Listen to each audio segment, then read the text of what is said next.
Hi ಎಲ್ಲರಿಗೂ ನಮಸ್ಕಾರ. Welcome to my YouTube channel.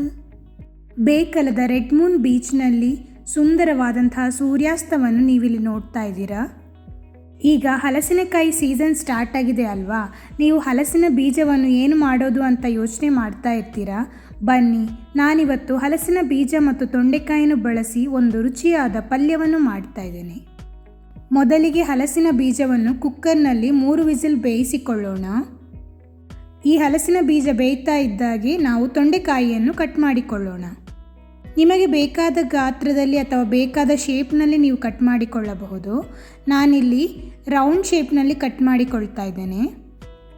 ತೊಂಡೆಕಾಯಿಯ ಮುಂಭಾಗ ಮತ್ತು ಹಿಂಭಾಗದಲ್ಲಿರುವ ತೊಟ್ಟನ್ನು ತೆಗೆದುಕೊಂಡು ನಂತರ ಈ ರೀತಿಯಾಗಿ ಚಿಕ್ಕ ಚಿಕ್ಕ ತುಂಡುಗಳನ್ನಾಗಿ ಮಾಡಿಕೊಳ್ತಾ ಇದ್ದೇನೆ. ನಾನಿಲ್ಲಿ ನಮ್ಮ ಮನೆಯಲ್ಲಿಯೇ ಬೆಳೆದಂತಹ ತೊಂಡೆಕಾಯಿಯನ್ನು ಉಪಯೋಗಿಸುತ್ತಾ ಇದ್ದೇನೆ. ಈಗ ಒಂದು ಬಾಣಲೆಗೆ 2 ಟೇಬಲ್ ಸ್ಪೂನ್ ತೆಂಗಿನ ಎಣ್ಣೆ, ಸ್ವಲ್ಪ ಸಾಸಿವೆ ಮತ್ತು ಉದ್ದಿನ ಬೇಳೆ ಹಾಗೂ ಒಣಮೆಣಸನ್ನು ಹಾಕಿ ಒಗ್ಗರಣೆಯನ್ನು ಮಾಡೋಣ.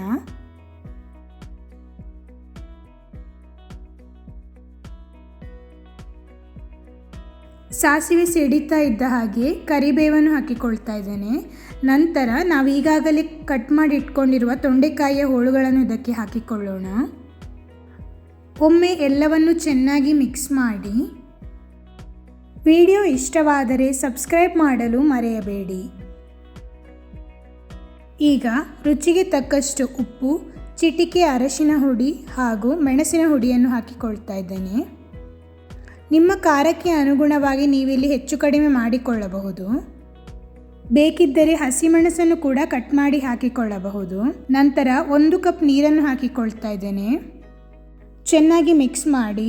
ನಾನಿಲ್ಲಿ 1 ಟೇಬಲ್ ಸ್ಪೂನ್ ಬೆಲ್ಲದ ಹುಡಿಯನ್ನು ಕೂಡ ಹಾಕಿಕೊಳ್ತಾ ಇದ್ದೇನೆ. ಇದು ಆಪ್ಷನಲ್, ನಿಮಗೆ ಬೇಡವಾದರೆ ಸ್ಕಿಪ್ ಮಾಡಿಕೊಳ್ಳಬಹುದು. ಈಗ ಮುಚ್ಚಳವನ್ನು ಮುಚ್ಚಿ ತೊಂಡೆಕಾಯಿ ಚೆನ್ನಾಗಿ ಬೇಯಲು ಬಿಡೋಣ. ಆಗಾಗ ಕೈಯಾಡಿಸುತ್ತಿರಿ. ನಾವು ಮೊದಲೇ ಬೇಯಲು ಇಟ್ಟಿರುವಂತಹ ಹಲಸಿನ ಬೀಜ ಚೆನ್ನಾಗಿ ಬೆಂದಿದೆ. ನಾನದನ್ನು ಸಿಪ್ಪೆ ತೆಗೆದು ಸಣ್ಣ ಸಣ್ಣ ತುಂಡುಗಳನ್ನಾಗಿ ಮಾಡಿ ಇಟ್ಕೊಂಡಿದ್ದೇನೆ. ಯಾವತ್ತೂ ಒಂದೇ ತರಹದ ಪಲ್ಯ ತಿಂದು ಬೋರ್ ಆಗಿದ್ದರೆ ಈ ರೀತಿ ಹಲಸಿನ ಬೀಜವನ್ನು ಹಾಕಿ ಒಮ್ಮೆ ಮಾಡಿ ನೋಡಿ, ರುಚಿಯಾಗಿರುತ್ತದೆ. ತೊಂಡೆಕಾಯಿ ಚೆನ್ನಾಗಿ ಬೇಯ್ತಾ ಬಂದಾಗ ನಾವು ಈಗಾಗಲೇ ಬೇಯಿಸಿಟ್ಟುಕೊಂಡಿರುವ ಹಲಸಿನ ಬೀಜವನ್ನು ಇದಕ್ಕೆ ಹಾಕಿ ಚೆನ್ನಾಗಿ ಮಿಕ್ಸ್ ಮಾಡಿಕೊಳ್ಳೋಣ.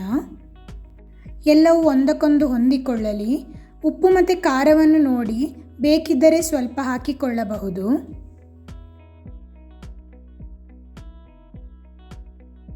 ಒಂದೆರಡು ನಿಮಿಷ ಸಣ್ಣ ಉರಿಯಲ್ಲಿ ಚೆನ್ನಾಗಿ ಬೇಯಲು ಬಿಡೋಣ.